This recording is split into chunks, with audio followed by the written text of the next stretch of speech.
Hello there. It's the guy with the bath and a GR, who provides you with tool stuff. Yes, let's take a look here at what we have today. Fortunately, it always says so. Namely, a Diana Trailscout. Yes, let's start by reading. It says Diana Trailscout. That's not really surprising. Caliber 4.5, meter 1.177. That's 100 inches. No, that's tenths, thousandths of an inch. 0.177. The American notation means nothing other than 0.177 inches. At least the barrel is labeled. That's interesting. They are already thinking about the future. On the other side, it says caliber 4.5 meters, 0.177. Redundantly stated, and a small F mark along with the lengthy serial number. Well, let's get started. Let's begin with the stock because the stock works. So overall, it's quite narrow. The stock is narrow. It feels good. It is heavy. It has molded fish skin. And think it turned out quite well. For me, it feels a bit thin. You don't get that feeling. Wow, do I have a gun there? So when you hold a Waldhau Rexamax, it feels a bit different. Implied? No. The implied one has a proper cheek piece for right-handed users, unfortunately not for left-handed ones. At the back, it has a rubberized part and a discreetly grey disc. It's practical when it's straight because I always say you can unscrew something, even though I don't see any screws back here right now. So how would you remove the rubber thing? Is it just clipped on? Of course. It would be more difficult to extend the stock by itself, but yes. Come on, 2 more centimeters could be longer, but that's completely fine. Especially when I take aim, and I rarely have that with smaller things. When I take aim, it fits with the rear sight and front sight, and the rear and front sights also look good, so it's not just any nonsense, but I don't want to get ahead of myself. Let's work our way through this piece by piece. We have a trigger guard here that fits reasonably well. Everything is good so far, and we have an opening in the trigger guard, and we have many screws in the trigger. Can you see that? Can you recognize it? Yes, those are 2 set screws. No, not set screws at all. Yes, they are set screws with a slot. Anyway, you can twist them, and that gives for great adjustability. Otherwise, everything that is above, I mention more for the sake of completeness because basically it's the same as what you find with Bandit, Chaser, Airbug, Storm Rider, whatever they are called. It's basically the same in green. They mainly differ only in their power supply. Here, in this case, 3 capsules. There are 3 capsules inside. Alright, let's work our way through it first. So here, as usual, is the scope rail. Now don't try to mount a proper scope on it, because we have a problem here. And now I need to see, there is an elevation adjustment screw, but I'm not quite sure. It seems to be somehow swelled here. So apparently you can remove the rear sight individually, and then a scope with proper optics would fit on it, or you need to use slightly higher rings. My scope that I should mount, my usual one, didn't fit.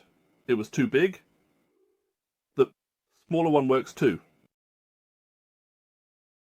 Rear sight, I'll hold it. I'll try to keep it in front of the camera without shooting myself in the process. It's a bit difficult here. Yes, just believe me, the rear sight is completely fine.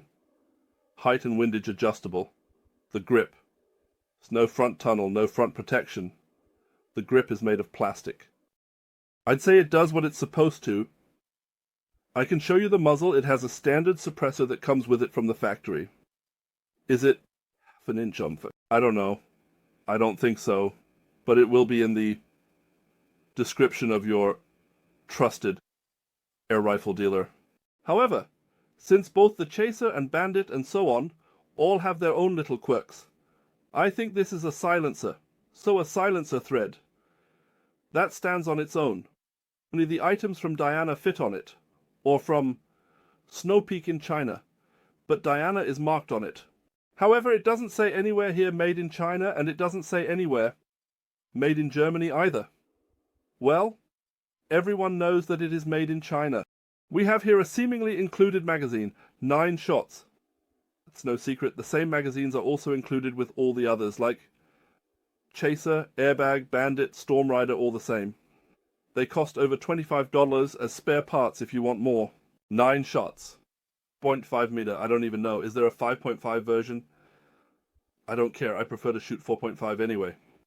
Yes, I don't need to demonstrate that now. You know how it works. Additionally, the single shot adapter is included, just like with all the others. It's nothing more than a kind of recess, so you can also load something individually by hand here. It's not really fun, so it works better with the magazine.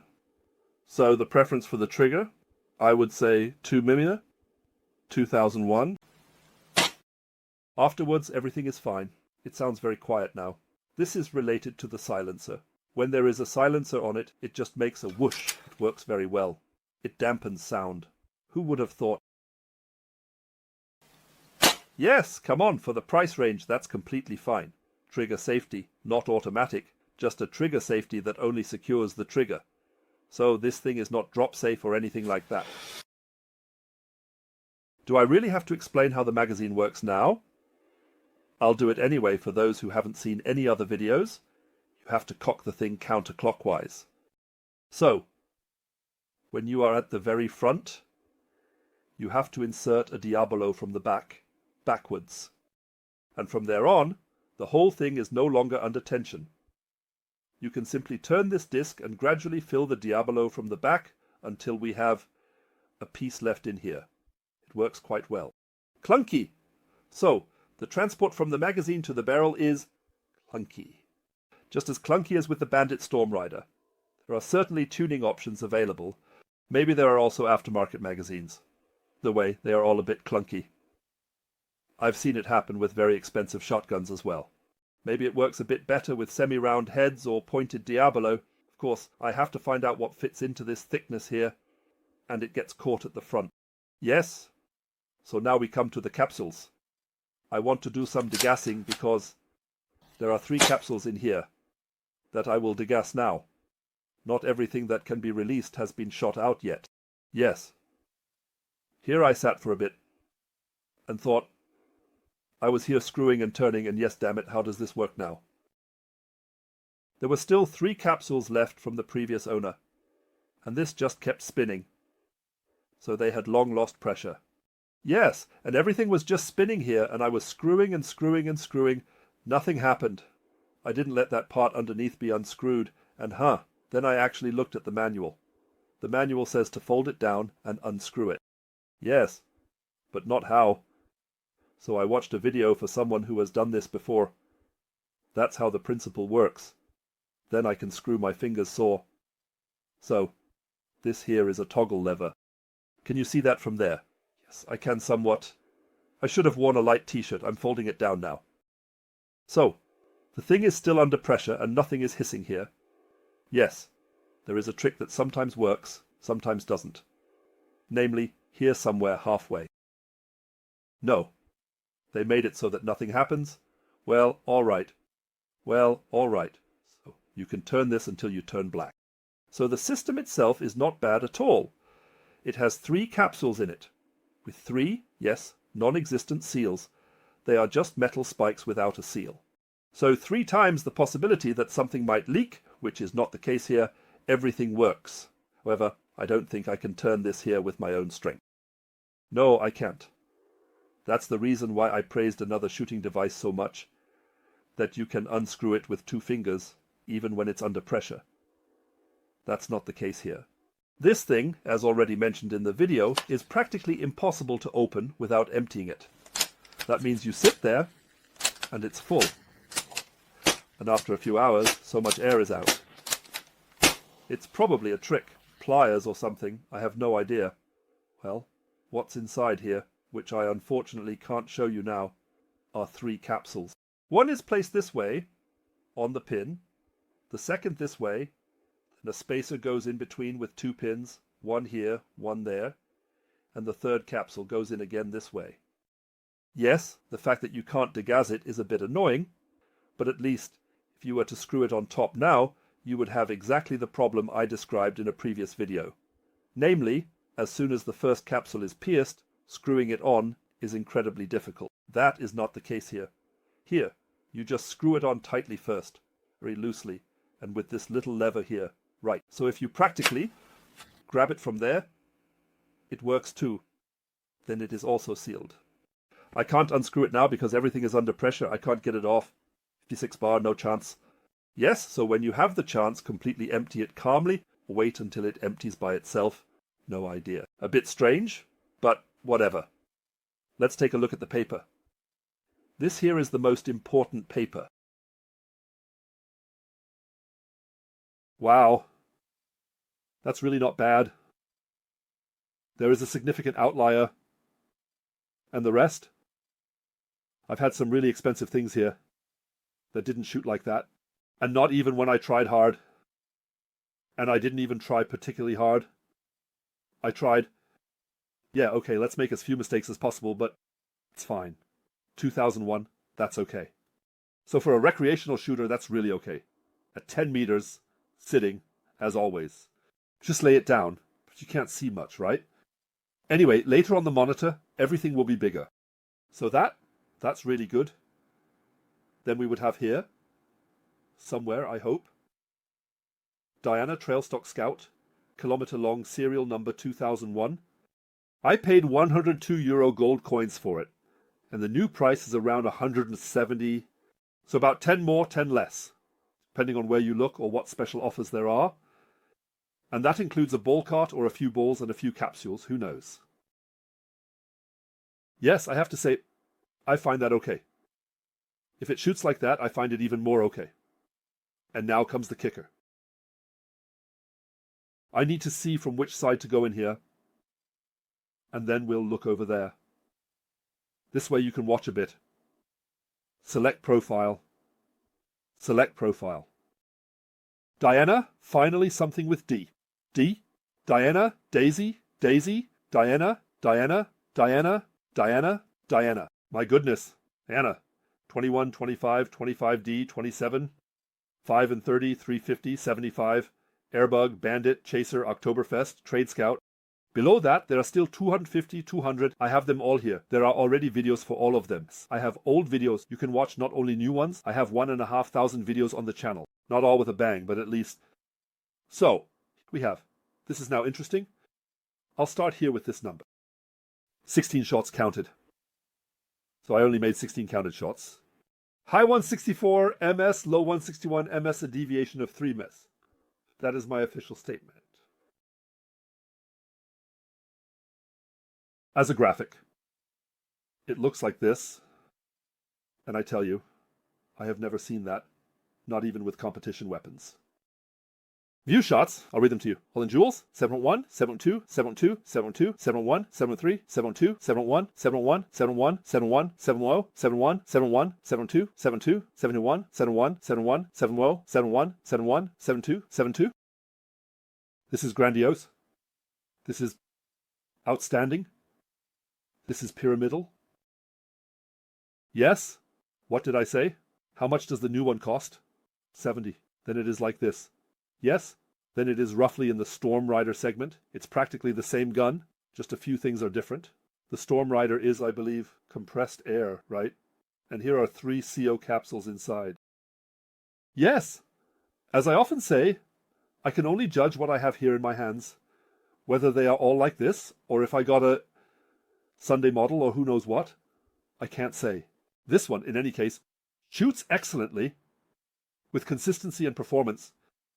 I mean, many air rifles no longer come close to 7.5 joules. This one does. Yes.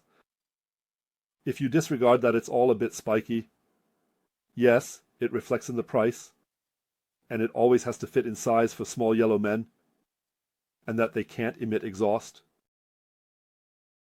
Yeah, actually not much to complain about. Even the sights are good. It feels good in the hand and is fine. It's completely fine. And it comes standard with a silencer. You don't find that everywhere. I believe there was one included even with the band Bandit. With many others, you have to buy it separately for a lot of money. I always try to make something like a conclusion. Conclusion doesn't really make sense because everyone has completely different expectations. Someone says this is the most precise rifle of all time. They want to have it. Or he says, I want to clear matchboxes at 5 meters with it. Just needs to cycle as quickly as possible. As I said, it does jam a bit, but it all works. Yeah, and then I have to say, it's one of those things that I would say is worth taking a closer look at. You can get closer to it. I know there is a kilometer-long thread in the CR forum for the Storm Rider with tuning and that, and every little thing. I wouldn't be surprised at all if most parts were interchangeable, except, of course, for the power supply, I always say, for the gas supply. But I think, just off the cuff, that this thing should actually have a kilometer-long thread as well. Thread with a D, right? Don't forget. Thread with a T means threat. That's something completely different. Thread. By the way, thread means faden, literally. Yes, yes. So I would say, well done. Don't love it here. I mean, Diana. That's okay. Completely okay. Of course, I would wish for it to be 99s or so, but I paid about 102, so I have little to complain about. Well, I think we've already covered that. I like it.